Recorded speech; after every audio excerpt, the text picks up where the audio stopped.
Kumbaya, my lord. I actually like that song. Yeah, me too. Everyone uses it as a negative thing. I actually enjoy it.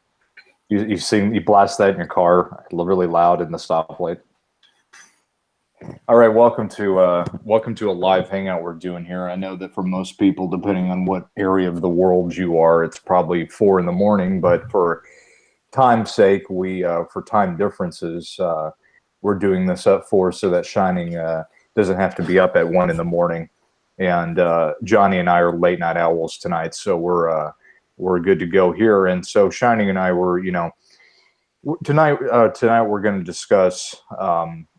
We had the whole thing going on with Syria and a lot of stuff going on there with that. And Shining and I kind of struck up a conversation the other night about, some of the side effects about how this situation is not only going to affect men, but affect the situation in the world that we're living in.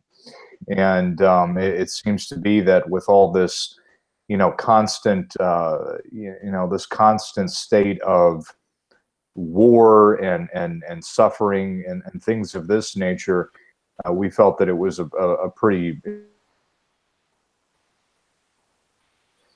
how this might play out and how this might affect men and how it might affect people. So, Shining, we were kind of going into the whole Syria war thing.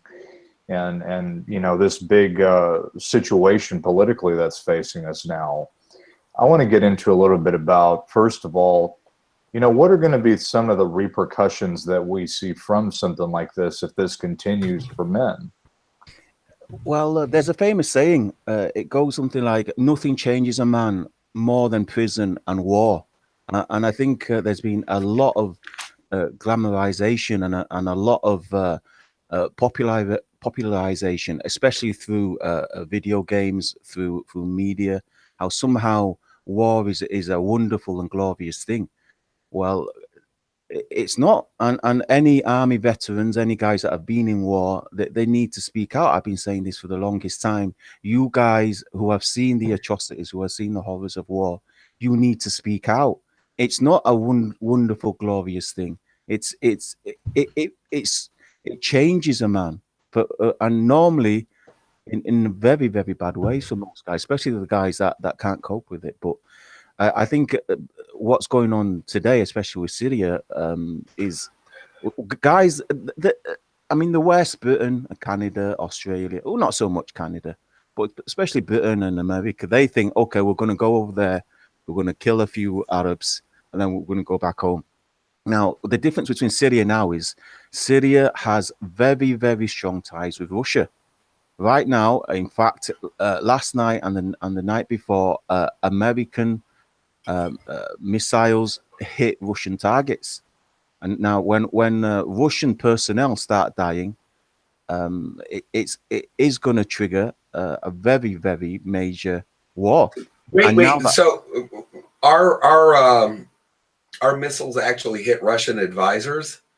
They're hitting Russian targets. Obviously, Russia tried to counter the missiles by firing anti-ballistic missiles at the things. Right. But you guys have to understand, Syria and Russia are partners. You can't attack Syria, or I should say, the Assad regime, as Trump puts it. The Assad regime and Russia are partners. If you hit Assad's resources, you're hitting Russia's resources. And now China has sent carriers to the border of Syria. What guys don't seem to understand is there's a buildup of world superpowers in Syria. Now, what's interesting, what's something that me and Element have known for a long time is Syria is actually prophesized. It is in Islamic and Christian prophecy as being a major launching pad for some of the final signs or the final. I know that, yeah. Yeah. See, Johnny, a lot. When guys study this, they do see the significance of number one Iraq and number two Syria. But like I said, the difference now, you see, Iraq, they didn't really have the support of any of the major powers. Iraq was basically was basically just going to get bullied. But with Syria, it's very, very different. Syria has the backing of Iran, which is a lot more powerful than people think. And it's the partner of Russia. And also, now that Russia has such strong ties with China, if you attack Russia, you are attacking China. So what America and Britain has... let me take that back. What the American government and the British government have actually done is they began to declare war on Russia and China. And as crazy as that sounds, that's exactly what's happened. Now, I didn't actually think that they'd be stupid enough to actually launch those missiles. But about 40 hours ago, they launched missiles at Russian targets in Syria. Yeah. And that's exactly what I'm looking at too. I'm going to see that World War III, or some people are actually saying this is World War IV, is going to be started by proxy via bombing and launching missiles against Syria. That's exactly the first thing that I thought about. Yeah, and another, Shining, when we were discussing these events, that was the one thing that I also mentioned, Johnny, to Shining, is that, this looks like not only is it a prophecy, biblical thing playing out, but it's also the... Yeah, you keep cutting out Element. I didn't catch Element. Did anyone else catch you? You're going to have to repeat that. Am I breaking up a little bit? Yeah. Oh, yeah. Uh-oh. Let me say it again. What I was mentioning, am I still breaking up? Test 1 2. No, you're good. Okay, great. Well, what I was mentioning there to Johnny, to Shining, when we were discussing this, is I also mentioned that this looks like a precursor to a World War III situation, because not only does it seem like there are biblical marking points that bring that into factor because of the area in question. And because of that knowledge, for those who do study that information, it seems to be that area is very important in a biblical geographical area in that standpoint. So, like you were saying there, Shining, we have a situation now where, everybody's kind of moving around this area for a very specific reason. We don't know exactly what that reason is at this point in time, but it definitely seems to be echoing obviously a much more complex situation, other than just, you said this to me, Nana Nana Boo Boo, I'm going to blow your sky up, and that kind of thing. I think there's something much more going on here, and that's what we really need to pay attention to. Something of note, which it appears has gone mainly amiss, is the excuse that Britain and the British intelligence used, and the American government. It's funny enough, Trump didn't jump on board with it, but as you guys might have heard, two double agents were apparently poisoned a couple of weeks ago in the UK, and the British government said that it was the Kremlin that tried to assassinate two of their ex-intelligence officers. Obviously, it was full of holes. People in the chat room were talking about false flags. I think this was one of their weakest, false flags. One thing's clear: these two were double agents for the British. They're two Russian citizens.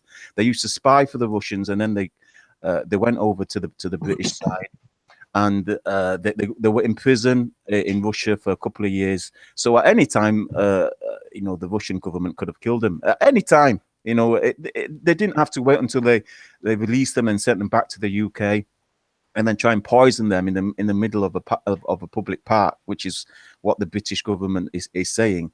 And now apparently they are still alive. They're apparently still alive. A couple of weeks ago, the woman said that she wanted to go back to Russia, but she's actually engaged to get married, which is an interesting thing. She's engaged to get married to a Russian spy. I know I'm not making this up. This is actually true. She's engaged to married to a Russian spy, and now the British government is saying that she now wants asylum in America. So now apparently she's changed her mind from wanting to go back home to Russia, and now she wants to get a political asylum in America. The plot thickens. So apparently the Russians had failed to assassinate her and her father, and now she wants us.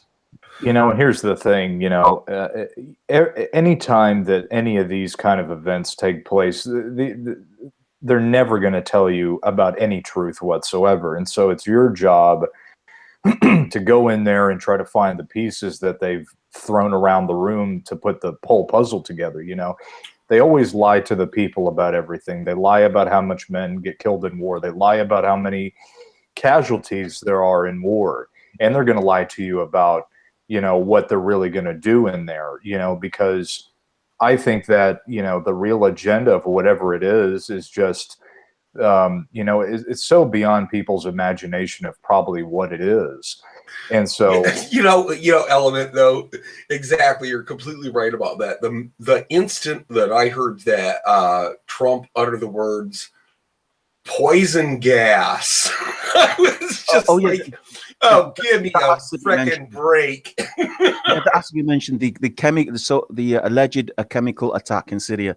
So now their pretense is, which is something that the American government did jump on. The pretense is Assad used chemical weapons against his own people or other Syrians. So on that, using American military logic, because a dictator killed his own people, we need to kill more of his people. Yes, because Saddam Hussein killed so many Iraqis. We have to kill more. We have to kill more Iraqis. Okay, so apparently some Syrians got chemically attacked. So we need to go over there and blow up more Syrians. Okay, I don't believe that. They will not. They'll do the exact same thing they did with the Iraq situation. They're going to say, "Yeah, we didn't find any. So what?" Yeah, I think the good thing about it this time is a lot of people they're not buying it. They're saying, "Well, you lied last time. Why should we believe you last time?" This time, what's funny is the actual source which they got the information from. Obviously, you guys have seen I don't know if you guys have seen the video, but a video was released by the offspring of the white helmets. They're called the Jaish Islam or the Army of Islam. They've actually got nothing to do with Islam whatsoever, by the way. But they've released this video, and it's not a credible source whatsoever. It's gone around all the social media platforms, and this is their intelligence for launching an attack, which could cause. I mean, I don't say this lightly. It could cause a third world war, and absolutely it could. And now, obviously, our discussion is the implications on the individual man, and as men generally, and as men on the West. So, do you predict the United Kingdom and the USA instituting a draft for men once again? That's a great question. I think if the war does come to a climax and the men are dying in their hundreds and thousands, I think they will. They'll start summoning anyone between what was the last time? Was it 18 to 25? And then they'll expand it when more men start dying. Then they'll go from scrape the barrel. 16 to 40. Yeah, and I mean, you have to ask yourself, what is the reason for them that they require you to put that in? Those. All right, I'm going to repeat that. Yeah, you cut out. So what are the reasons? You think about it, what are the reasons why you have to ask yourself, why did they make you sign up those legal papers in case of a draft for, They go, well, that was, we're never going to do that again, right? But they still make you, sign those papers regardless. That's a bunch of horse shit, man. Congress can sign that at midnight and make and reinstitute a draft. There'd be a lottery, just like the Hunger Games. Which one of you boys and men are going to go off and die for a country you don't even know about? You are basically when any kind of war, you are a sacrificial lamb on the altar of a corporative agenda. You're an altar on a multifaceted agenda. So let's talk about that now. Sure. The implications of how this affects men. Well, obviously, men are going to die over there if this thing kicks off, which I think common sense indicates that it's probably going to. We know that they don't just make a big hoopla about this and leave it behind with this kind of thing. You know, you worry about this for the next part of the year. And, you know, when you have a situation of this magnitude potentially playing itself out on the world stage, you're not going to, you know, they're going to put people out there, you know, for reasons, and they're going to lie to men particularly about those reasons. They're going to go, well, we just need a recon team to go in and take a look at things. But, you know, just like like you mentioned, they're shining about the white hats. You know, what was the big thing? They said they're supposed to help, but in reality, it was like, you know, they were actually possibly stealing things. You know, lied about everything. You know, so. No, the white hats. They were accused on all sides. If people don't know that there are so many factions. There's more factions in Syria than there is in Iraq. America, the West, they've done such a great job, an enormous job of dividing the entire population of Syria. Everybody is vying for a piece of that country. Now, yeah, I think there are about 12 factions operating right in Syria. There's more factions. There are so many. They're flooding in from the surrounding area. The offspring of Al Qaeda, the rebellion that was funded by the CIA. There's other secret operations that were funded by Britain. There's assassin squads to make sure that certain groups do better than others. There's a Russian interest, and now that China's been there for a while. Now, I don't think guys understand the magnitude of what's going on. Jeff thinks he's in Australia. He's going to avoid the nukes. Dudes, there are so many nuclear weapons. There are more nuclear weapons today than there has ever been. There's more nuclear powers today than there's ever been. When the nukes start flying. Yeah, the Anzac is definitely going to get involved. They will. Most of you are going to die. Listen, most of you are going to die. There are enough nukes out there to destroy the world 17 times over again. That's right, 17 times. Okay, let me just put it a very light way. Every major city with a population more than 600,000 will be wiped. I'm going to put that plainly. Every city with population more than 600,000 is going to be wiped. I don't say this lightly because when a world war starts, you see, they've gone beyond the atomic bomb now. The bomb that the America dropped on Hiroshima and Nagasaki, that is old tech. Today's hydrogen bomb is something like 20 times more powerful than the old atomic bomb. And Russia has the Tsar Bomba, which will like destroy people realize the entirety of New York. Now, in fairness, it might not kick off. Russia, just like in the Cuban Missile Crisis, they might step down. America might step down. But right now, like I said, 40 hours ago, America and British armed forces launched, and France launched an attack on Russian targets in Syria.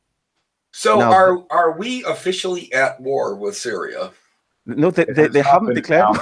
It has not been announced yet, but you know, here's the question to ask: are they actually going to tell us? I think they have to, but at this point, I mean, let's use our common sense. So they've launched missiles out there now. They got Russian carriers over there. They've been ever since the election. They've been targeting Russia. Now they targeted Russian targets. I would say, yeah, I think so. You know, it's just I have no proof of that, of course, and I can't say for definite. Right, exactly. But like, look at Vietnam. You know, war was never officially declared in that conflict.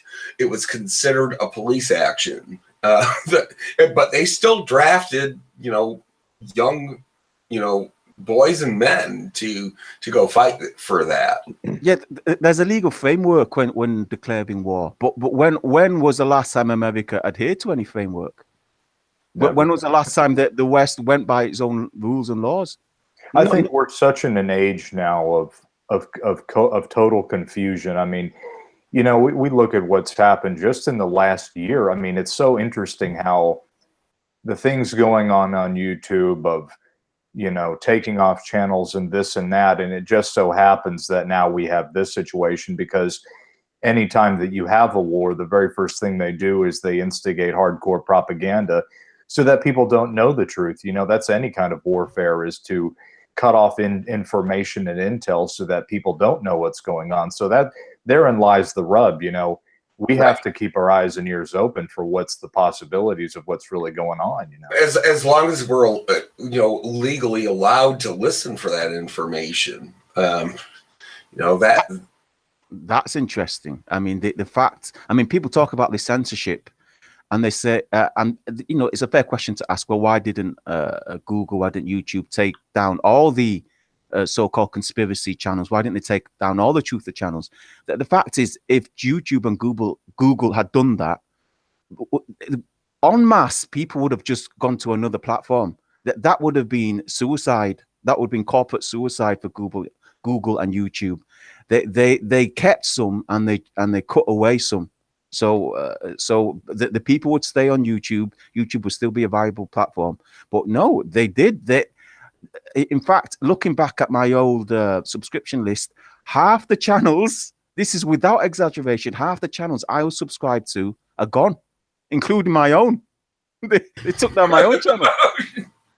Yeah, I mean, what does that say about what they're doing? I mean, that's whenever I see that kind of stuff happening, you know, and it's just interesting, you know, that happened right along the same timeline as what, you know, the recent missile strikes happened. So I guess the bottom line here is all indicators alert to a possible war with Syria, because they wouldn't go to this extent.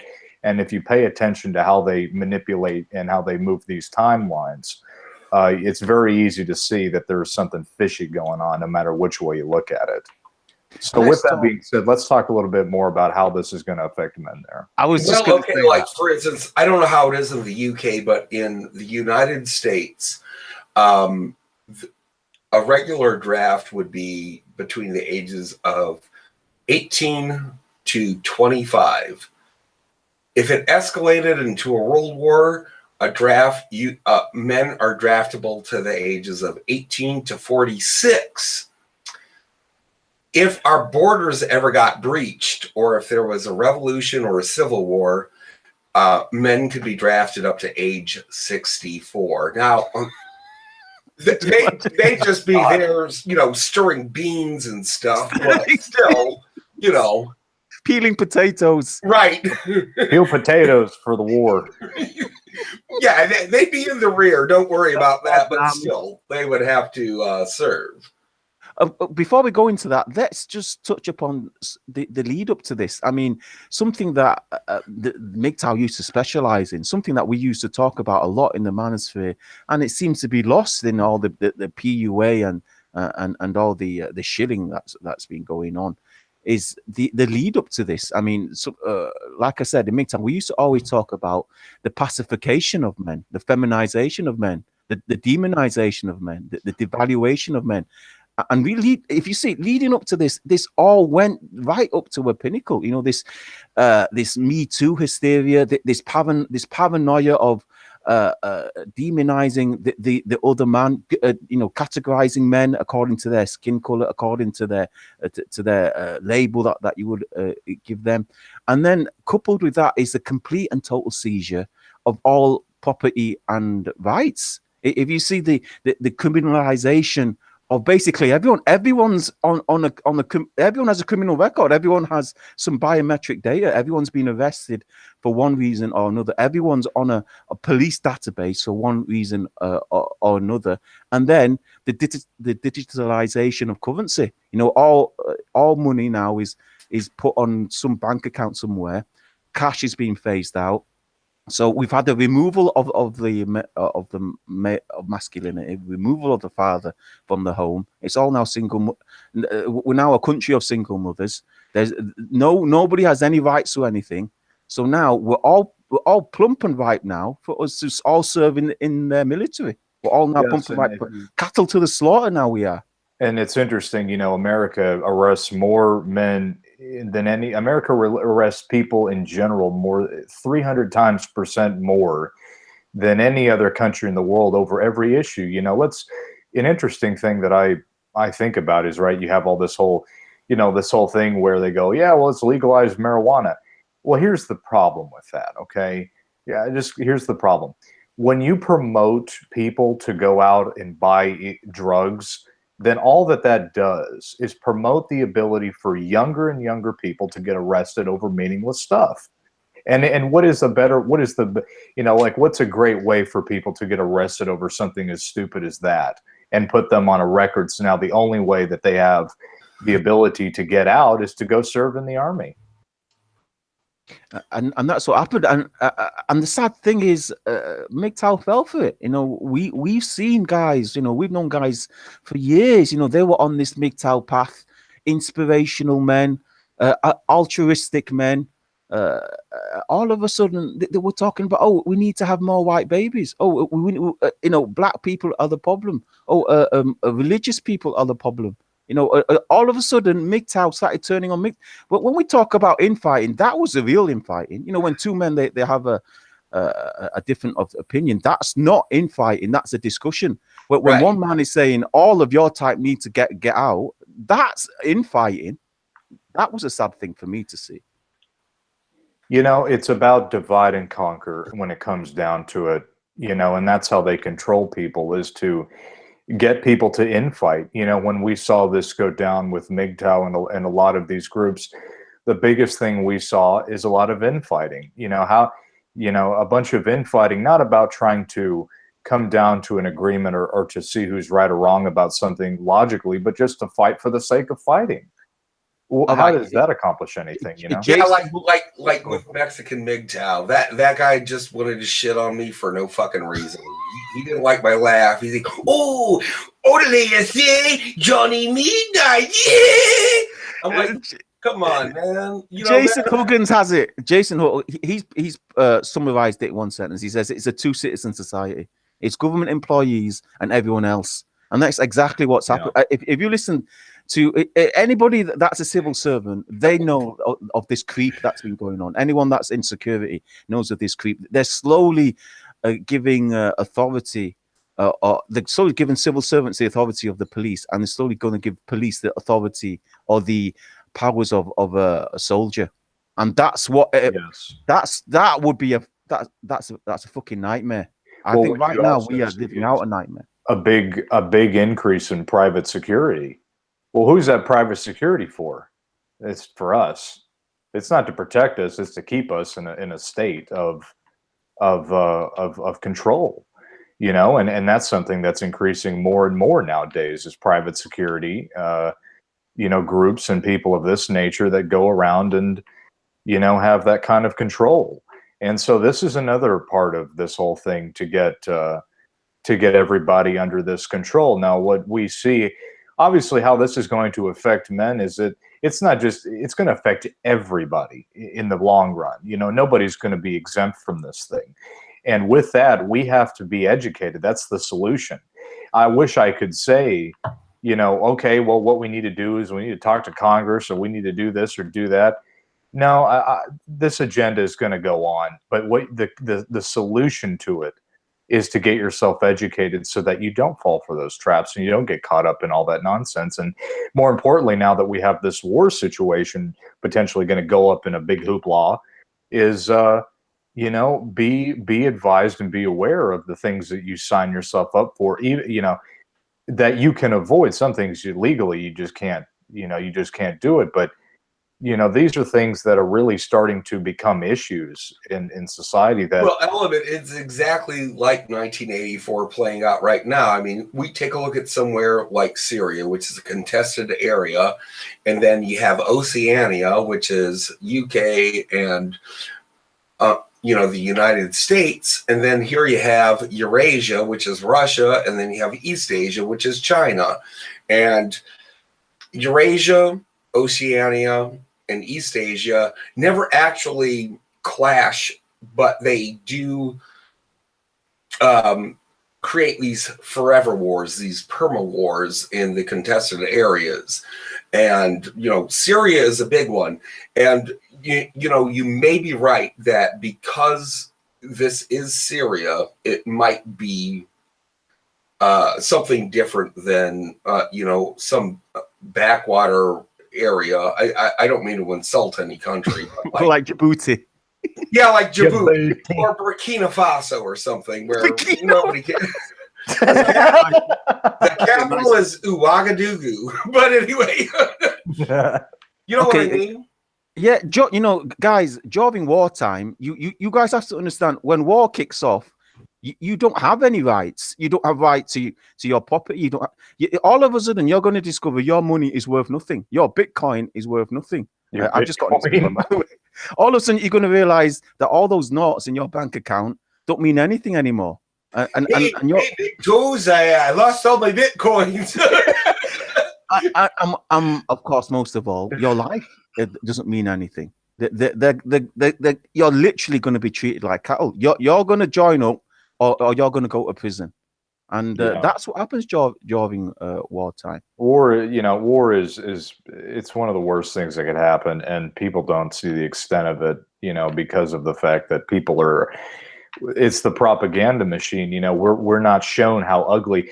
They're never going to show you on mainstream news a child's head getting blown off by a mortar round, because that's just too much. But I think that if they did see that, they'd realize how bad it gets. But that's all part of the agenda. That's all part of the thing about how they keep that system going, is that they don't show you that, so that there's a justified reason. If everything's, just keep it away, everything's okay. We're going in there, we're just gonna shoot the bad guys, but they don't see the collateral damage that comes along with that. Yeah, I honestly don't think. I think we have been pacified. I think a lot of those things that I've just mentioned, I don't think guys would dispute me on that. The fact is, we've been conditioned now to be cattle. We are now cattle to a war taken on by a military machine. And they're going to, they're going to use us up. We are now the cannon fodder. They're going to start if it kicks off, and it seems like the events that are unfolding it is gonna escalate. The fact is, they went from Afghanistan to Iraq, and then it spilled over into Libya, and now they're focusing on Syria. It doesn't look like they're going to stop anytime soon. The difference now is Russia is there. China has sent a huge carrier convoy. I think they call it an armada. They've sent an armada of carriers over to Syria. And if the US and the UK and France, those three are there now, if they continue to fire on the Syrian targets, I don't think Russia's going to take it. Yeah, they're not moving those things over there for decoration. Even if they don't use them, they're going to be there for a future agenda. Even if this thing doesn't kick off, it's going to be used at some point down the road. That's the bottom line there. The issue, I think, is at what point will the nukes start flying? That's the worrying thing. I don't think people realize that there's a nuclear warhead.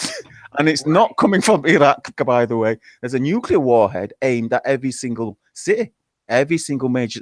It's sort of like the scenario. I can't remember that film, but there's a film. I think is it called War Games, when there's a computer simulation of right, and that was in the 80s. All these, it's going through all these different possible scenarios that could possibly launch a nuclear war, all these different nations were considered, Yeah. Like one of them was so ridiculous. It was like the Swiss offensive, but, it could happen. It's exploring the possibilities. Yeah. In fact, that you guys need to make better account names, but the West is the best.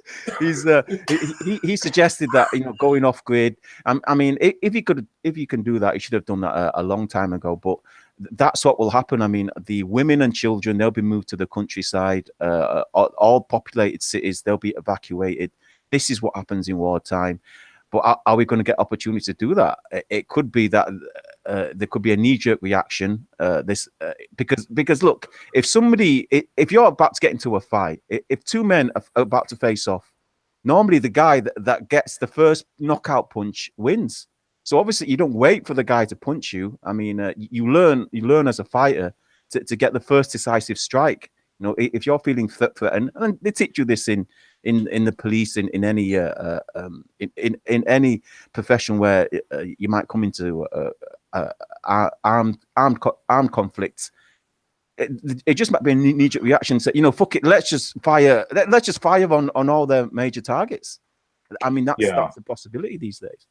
Yeah, and I think that, you know, you need to be aware of, you know, if you haven't been doing at least a bit of preparing to a degree, I mean, you don't have to go full crazy, but you really need to realize the first thing I'd have to say is that you got to get the information down. You know, you have to know what's going on. If you haven't gotten that far, then you go ahead and just pack your bags. And, you know. I mean, I live out in the middle of nowhere, but it took me years to get here. And just because I live out in the middle of nowhere doesn't mean that I'm going to be safe from, well, you know, nuclear annihilation if it escalates to that. Even if you escape the initial explosion, the fallout. Yeah, the fallout. You know, the nuclear decay. And not only that, I mean, the infrastructure is going to be so destroyed, it's going to be completely wrecked. So things that you're depending on normally are not going to be there anymore. In one day. Some guy called into a radio station, and he says, not until we're rummaging around the rubble of our cities, trying to find water and biscuits, do we realize the immensity or the gravity of the situation. Yeah. I mean, and here's the other thing, if you think about it, even if you did prepare, you know, even if you did prepare, you know, you go buy yourself a nuclear fallout shelter, at some point you're going to run out of food. And the minute you open that door, you're going to get irradiated through fallout. The minute that happens. And so a nuclear war is just all bad, hardcore, evil bad. You might as well just go ahead and die in the blast, because the price that you're going to pay to try to live through something like that is not really worth it. I think that, yes, in certain cases, if a societal breakdown happens, then yes, you could manage to get through that, because there's not nuclear radiation everywhere. And that's going to linger around for the next 5,000 years. You know, I like this comment. Tomato. I like this. You know, you seem to have. It seems everyone's migrated to your channel element.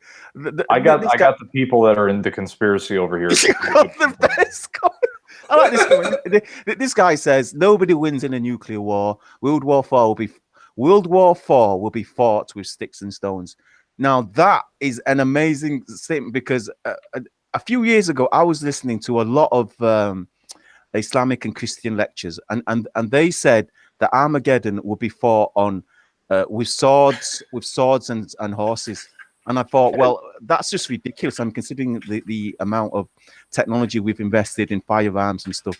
But the only way that would happen, then yes, if everybody was nuclear bombed to shit, and civilization was restarted by the wipeout of all current industries and cities. So that's a very interesting comment, he said. Well, not only that, they're going to be fighting with wars as they get cancer by the second. They're not going to have the energy to swing a blade. Yeah, I mean, imagine right in Ukraine, there's something called the elephant's foot, which was it was the concentrated mass of the meltdown of Chernobyl. It is the most radioactive, deadliest element on planet Earth right now. If you get within like 500 yards of it, you're fried. Yeah, I mean, they have the dead forest over there. You know, let's look at that. Let's look at previous things that have happened through nuclear incidents or accidents. I think Chernobyl is a great example of how bad it can be. That's interesting. That's interesting, because also what happened, what we sometimes forget is the mutation that happens. I don't know. Oh God! I don't know if you guys realize, but Vietnam and now Iraq, they're suffering from mutated births. You know, children coming out with. I hope I mutate into Steve Hoka. Joey says that nukes don't exist. No, they don't exist. Everything's going to be fine. No, this guys, they've got something much worse now. They have the hydrogen bomb. The hydrogen bomb is much worse than the nuclear bomb. It's a type of nuclear. It's a high altitude detonator. I mean, that thing blows up in the sky, and then you just go watch a test of a hydrogen bomb go off. You cannot live in that land for the next 100 years. For the next 100 years, once a hydrogen bomb hits that area, you cannot live within 50 miles of that blast radius for the next 100 years. Right, otherwise, exactly. you will be having a mutated baby. Mutated babies will be coming out. You know, when I first got aware of the whole Chernobyl thing, I watched this documentary about how the whole thing went down, and there was a documentary that was made about the after effects of Chernobyl. And you know what was really messed up about it? And this ties into our discussion with, this whole war situation, is that when the nuclear plant started melting, they told residents that it was that everything was fine 2 days later. So by the time that the nuclear reactor melted, there were still people in that city 2 days later. And then it was only until I think like a week, I don't know, it was a while, it was more than it should have been. There was people still living there. And they say that everybody, that they had like this big parade or something like the week before Chernobyl's accident happened. Every single one of those people are now dead. And all the first responders, every first responder died of cancer. Yeah. I mean, and so it's just, they didn't tell anybody about it. And it makes you, because let's, think about it. If you told the United States or you told Britain or you told any other country, yes, a nuclear bomb went off and, there's fallout going to come, people would lose there'd be complete chaos. I think people need to meet some people need to meet some of these guys that have experienced. Joey actually might be serious when he says that they don't exist. He says that all the tests were staged. No, they do exist. In fact, even if we're not talking about nuclear and hydrogen bombs, a cruise missile can wipe out an entire neighborhood. One cruise missile can wipe out something like an area of 200 homes.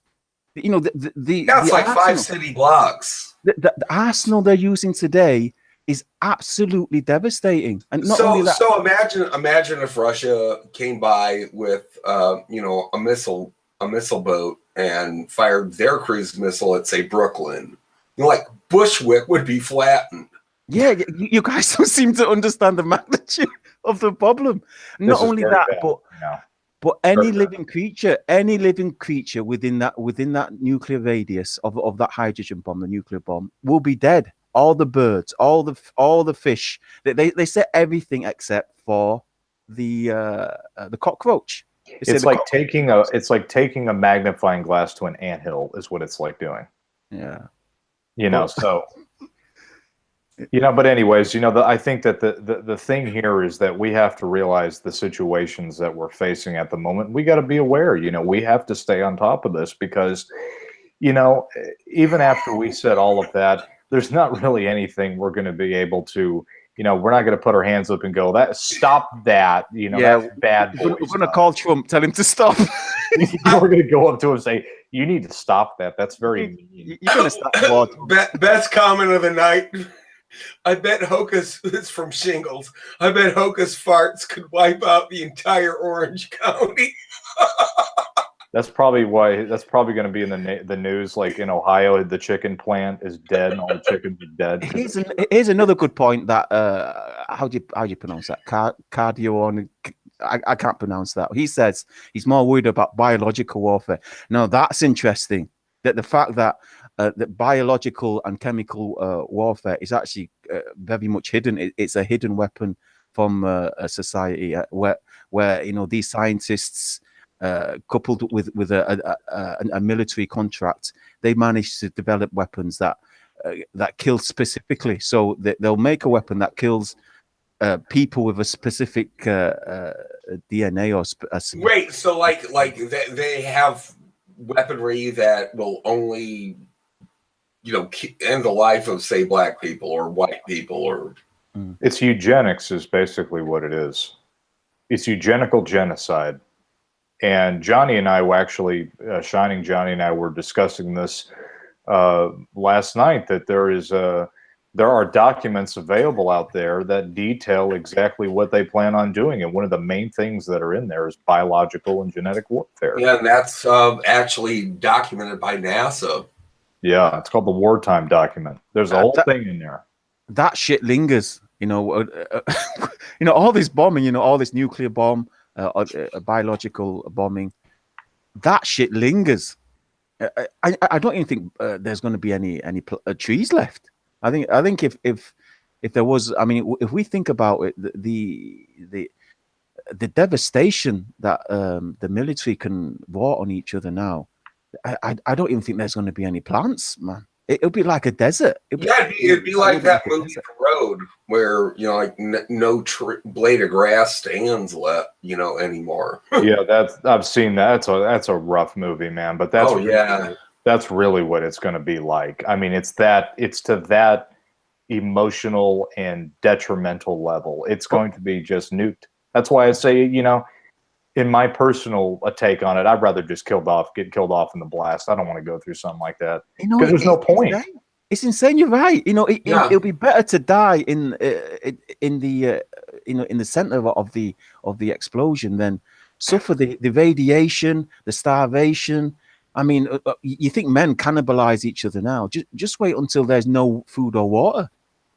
People will literally be cannibalizing each other. Yeah, there's no point. If you can't grow anything, you can't bury anything, you can't go anywhere, you're going to die of cancer and you're going to get sick, you have no energy. What's the point? Literally, what's like I was said before, I get it if there's a societal thing, you leave town, maybe you got some stuff, you go someplace and you hold off.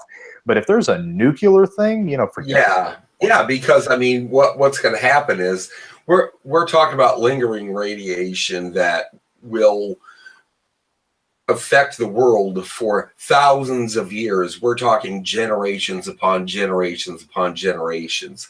And it won't give humanity any time to adapt to it genetically either. No. Okay. Well, yeah. I was just going to say, what are the, we've talked about worst case scenarios. What is the most likely scenario to happen right now with what we know right now? What is the most likely scenario you think? Well, I think that's a good question. At this point, I think, they're going to continue to escalate. Let me just how I think I might see it play out, and you're always, anytime you try to predict things, how it is. But let's just say, I think what they're going to do is they're going to play more on the Syria thing. They're probably going to, I wouldn't be surprised if they're going to launch some more strikes over there. But I think that it might die down maybe a month or two just to calm things down again. And I think they're going to do it again.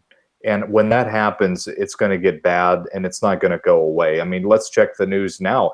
Are they talking about it? Yes, they are. Anytime that the news, which is just an extension of a propaganda machine that we're brainwashed by, anytime that they start pushing something really heavily, then something's up. But if they're trying to keep something from you and they're not mentioning it, that's another factor to keep your ears out, because usually they, if they want to lie to you, they'll tell you bullshit. But if they don't do it, then they'll keep it from you. And that's when you really got to pay attention, I think. Now, I think that the powers that be do not want nuclear annihilation, because they themselves are going to have to suffer from it too. Unless they have some secret, type of escape to basically have to leave Earth. I also think that if there is such a nuclear thing, I don't think it's going to happen anytime soon, because, and I could be wrong, because when I look at these documents of what they plan for the future and they have all this smart technology and all this stuff, why would they build all this stuff just to destroy it? If anything, I think they're going to start it. They might start a nuclear thing overseas, but at least America is definitely going to be a center hub for, all of this going down. Otherwise, they wouldn't. I just don't see the purpose. Maybe I'm just not seeing the agenda clearly, but I don't see the purpose of building up this brave new world utopia where everybody has all this tracking technology and smart chips if they're just going to destroy it. Yeah, if anything, I think they're going to destroy right, exactly. That's my view as well, Element, and that's what I was going to say. Now, as idiotic as our leaders are, they're not stupid. I don't think Russia and Britain and France would have done this if they genuinely thought that Russia and China were going to retaliate.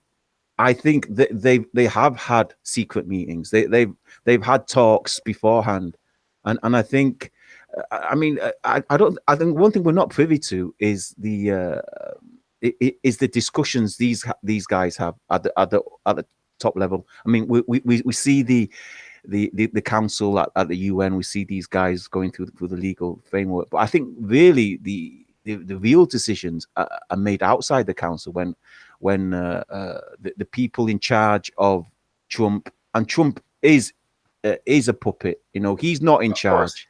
He's just a puppet. Putin is just a puppet.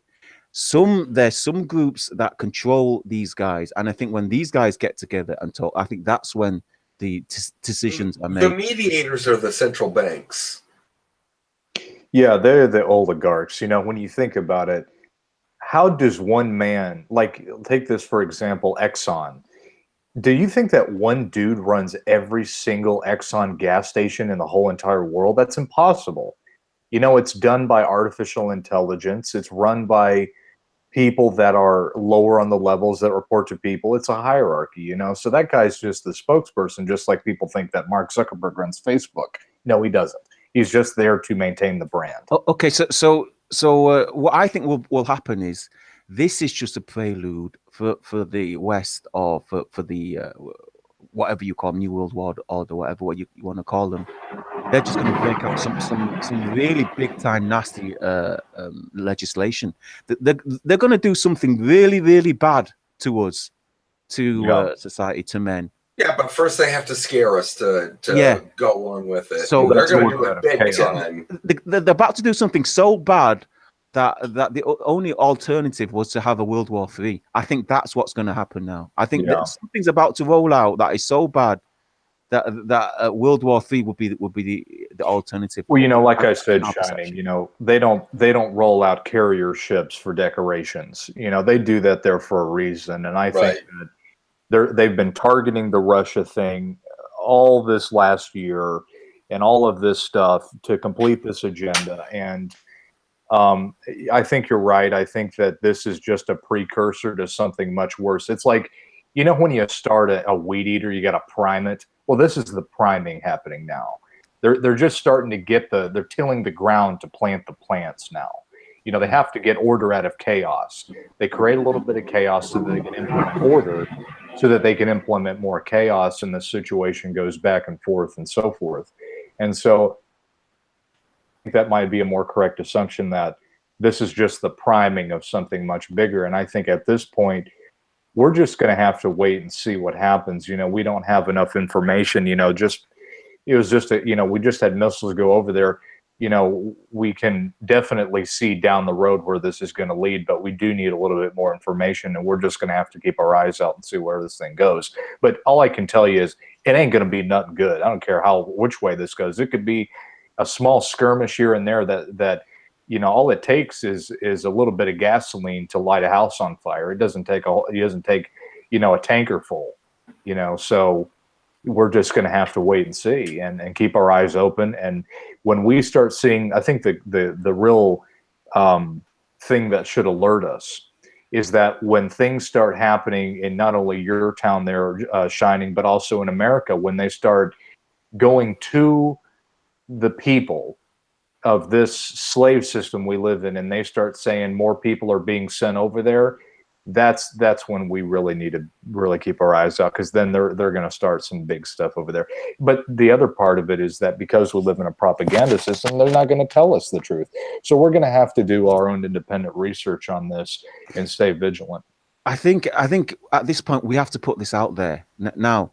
Something that seems to have been lost in all the kek and all the shilling and all the the sexual stuff, the PUA shit that's been going on. One thing that's been lost is our own complicity in this entire affair. Now we use the word the government did this, the Tories, the Democrats, Trump, Theresa May, feminism. The fact is, none of this could have happened without the complicity of men, without the compliance of men. Exactly. There's no army without men joining. There's no military without the men building and serving. The fact is, something has been lost amongst MGTOW. Something has been lost amongst masculinity. Let's go back 100 years, though. Look at first wave feminism and women's suffrage. Did we do anything to stop that? Oh, maybe here and there we tried, but ultimately we failed. And that's something we can do. You know, that's something that even just amongst the group, amongst the YouTube, the online manosphere, that's something that we failed at.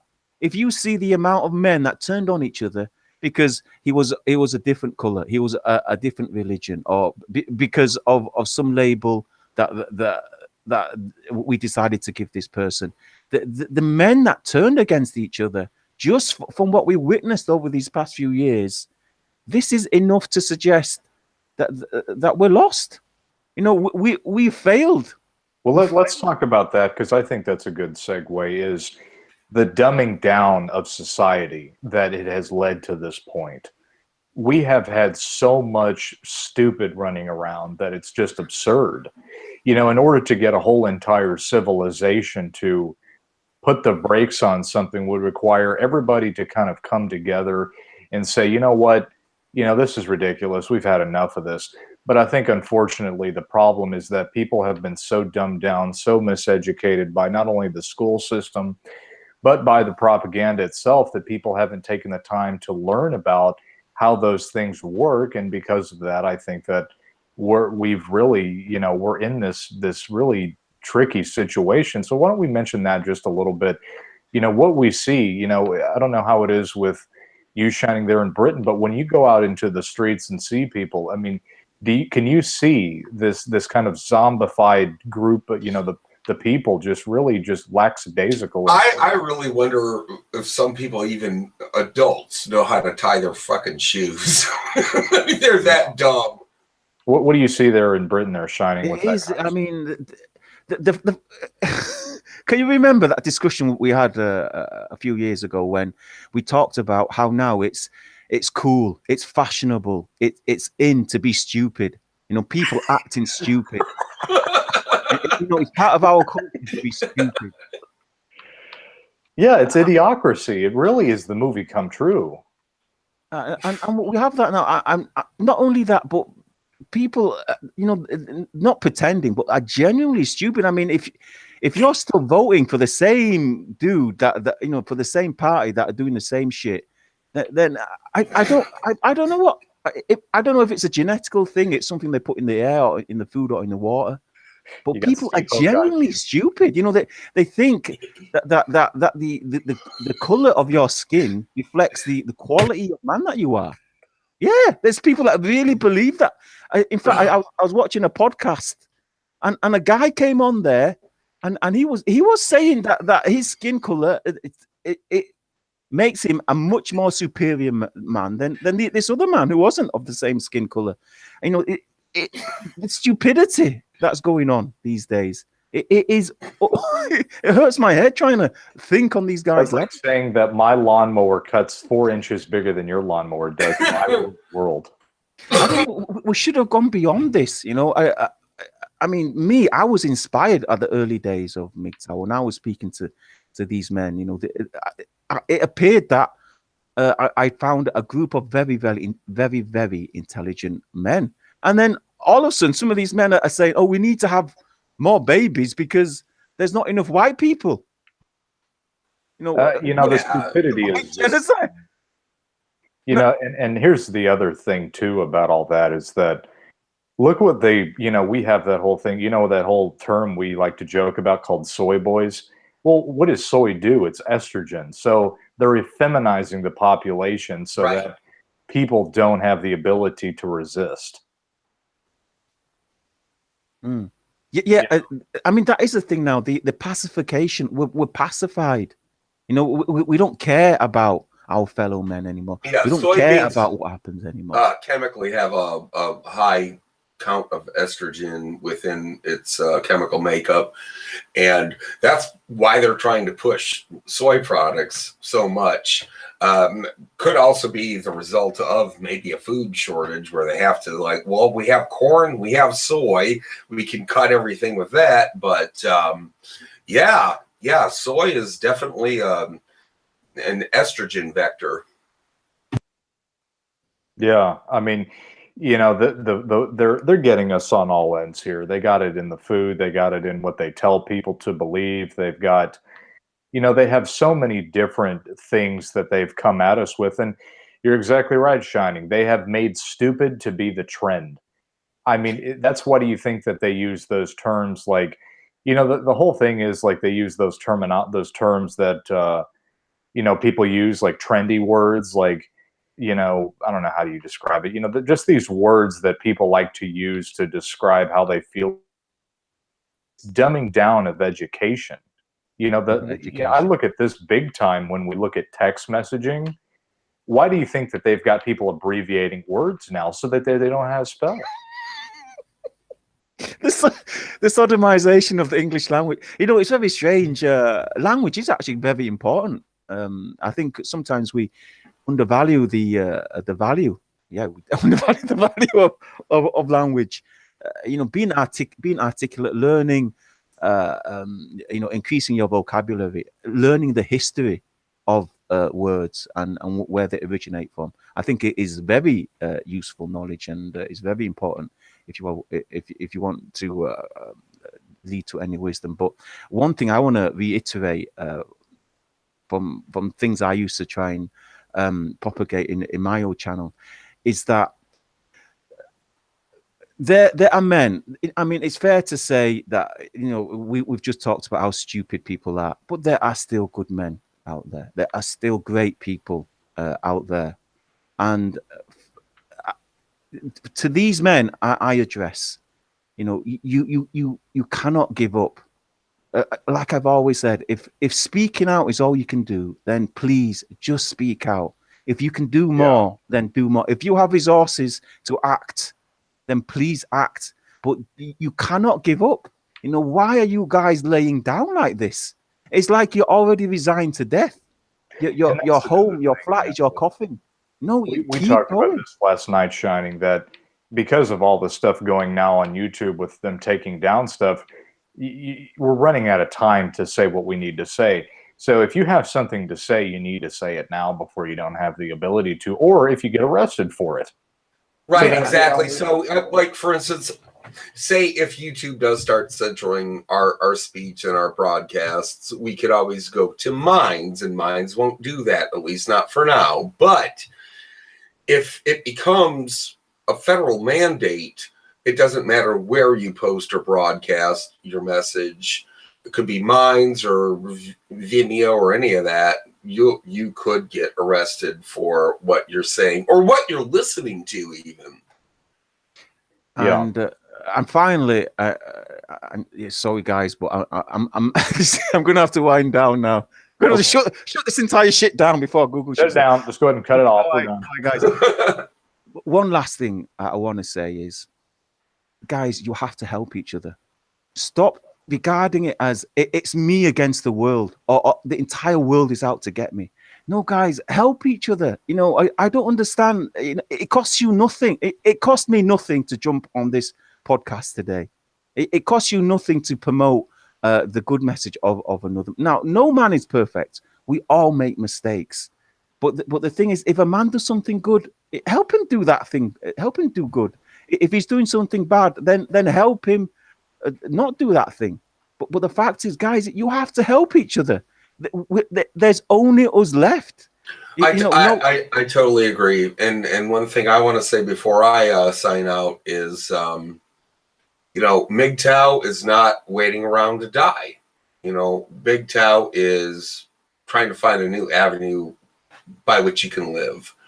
And yeah, helping other men out is one of those things that you can do. And Shiny's completely right about that.